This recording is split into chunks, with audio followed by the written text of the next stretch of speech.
Begitulah pekerjaannya. Mereka itu selain mengiming-imingi para muhibin dengan sesuatu yang nyeleneh, mereka juga dengan bermodalkan cerita karomah-karomah palsu mereka, sehingga banyak sekali orang yang terdoktrin dengan perkataan mereka itu. Bagaimana waktu berkah? Guruku kata Habib Ali, kalau waktu antara maghrib dan isya, beliau baca Yasin berapa kali? 60.000 kali.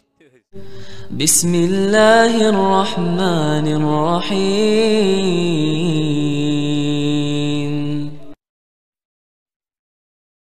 Assalamualaikum warahmatullahi wabarakatuh. Alhamdulillah, wassalatu wassalamu ala rasulillah. Maba'ad, teman-teman anak pasar hijrah yang semoga dirahmati Allah subhanahu wa ta'ala. Kembali teman-temannya, kita akan mengulang membahas perhabiban. Yang mana di sini teman-temannya, saya akan menanggapi sebuah video. Ada seseorang yang bercerita katanya istrinya itu diambil Habib. Masya Allah teman-temannya. Sampai-sampai Habib ini ternyata doyan sama istri orang. Jadi di sini teman-temannya, cerita dari bapak ini setelah lama mengabdi dengan para habaib ini, ternyata Habib ini ingin menjadikan istri dari bapak ini sebagai seorang syarifah. La haula wala quwata illa billah.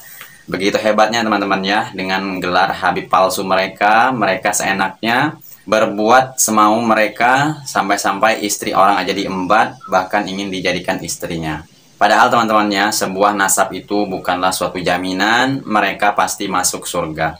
Siapapun dari mereka, dari kelompok Habib, mereka tidak pernah berdoa untuk jadi Habib, nggak ada. Tidak pernah minta berdoa untuk jadi Habib. Ini yang pertama yang perlu kita ketahui. Sehingga ketika kita nanti memberikan kedudukan kepada mereka pada tempatnya, benar-benar kita ikhlas tulus mengikuti sunnah Nabi, bukan hanya semata karena keturunannya. Jangan lupa kita memberikan hak mencintai mereka dan seterusnya karena sunnah Rasul, karena perintah Rasul, bukan karena semata darah keturunan atau garis keturunan.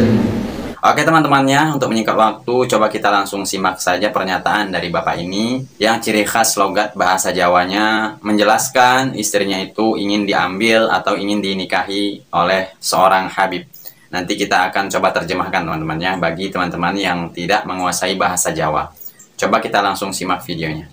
Ini dia videonya teman-temannya, cerita dari bapak ini. Coba kita simak apa yang diungkapkan bapak ini. Terlihat sedih, istrinya mau diambil oleh Habib katanya. Anak seorang oknum Habib ya, ini kan biasanya kan mengadakan majelis taklim, sholawatan. Nah, terkadang dari orang jamaah kan kadang-kadang kan senang orang Habib langsung akhirnya apa?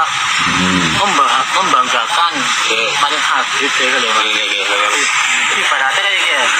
Terus kalau kayak yang dunia dan kayak ini milik Habib, diiming-iming. Nah di sini katanya teman-teman ya, dunia dan seisinya ini milik para habaib.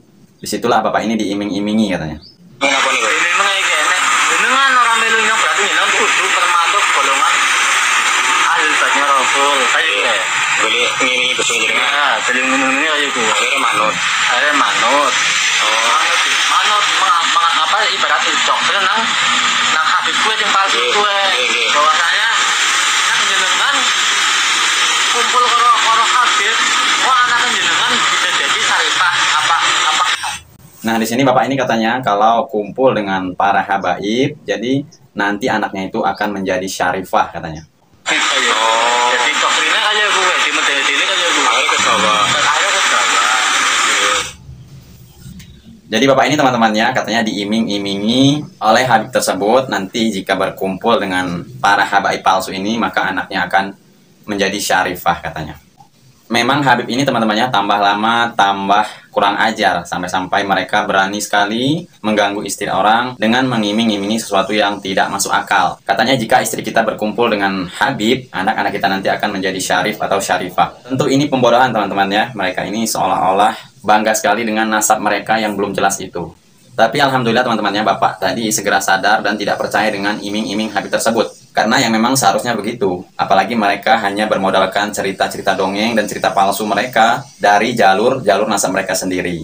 Tentunya orang-orang yang berpikir cerdas dan berpikir jernih pasti teman-temannya tidak akan percaya dengan Habib-Habib yang berkeliaran sekarang ini. Dan alhamdulillah tempat saya juga teman-temannya sedikit sekali yang namanya gelar habaib.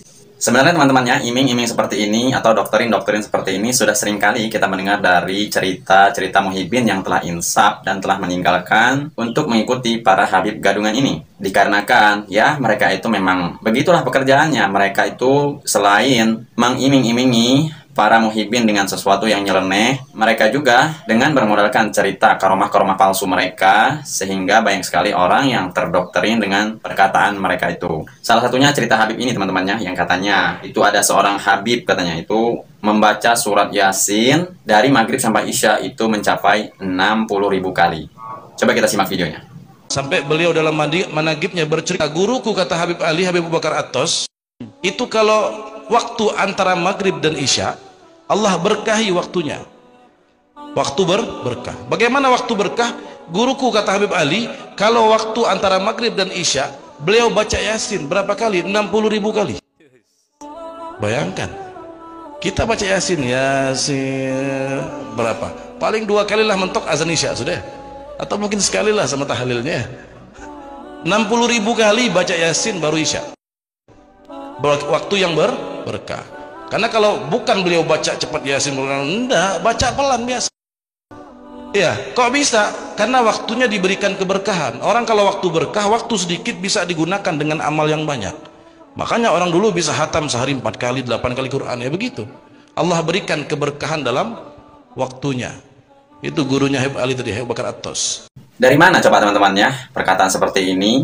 Kalau bukan dari cerita-cerita dongeng mereka. Sedangkan para sahabat yang sudah dijamin oleh Allah Subhanahu wa Ta'ala itu masuk surga, mereka tidak pernah melakukan hal seperti ini. Para sahabat Rasulullah SAW itu tidak pernah melakukan yang hal aneh-aneh seperti ini. Membaca Yasin dari maghrib sampai isya sampai 60.000 kali. Ini sesuatu yang tidak masuk akal teman-temannya. Apalagi dari ulama-ulama tabi'in sampai imam 4 mazhab, mereka juga tidak pernah melakukan hal seperti ini. Dan untuk muhibbinnya para habaib yang masih terlalu mengeluh-elukan para habaib gadungan ini teman-teman ya, di saat inilah mungkin kita seharusnya sadar dan meneliti kembali dengan apa yang disampaikan oleh banyak sekali ustadz-ustadz atau kiai-kiai dari Nahdlatul Ulama sendiri yang membongkar kedok para habaib gadungan ini. Salah satunya yaitu Kiai Imanuddin Usman yang telah jelas membongkar kebobrokan nasab palsu dari para habaib ini. Dan untuk para habaib juga berhentilah mendoktrin orang-orang awam dengan iming-iming yang tidak masuk akal tersebut.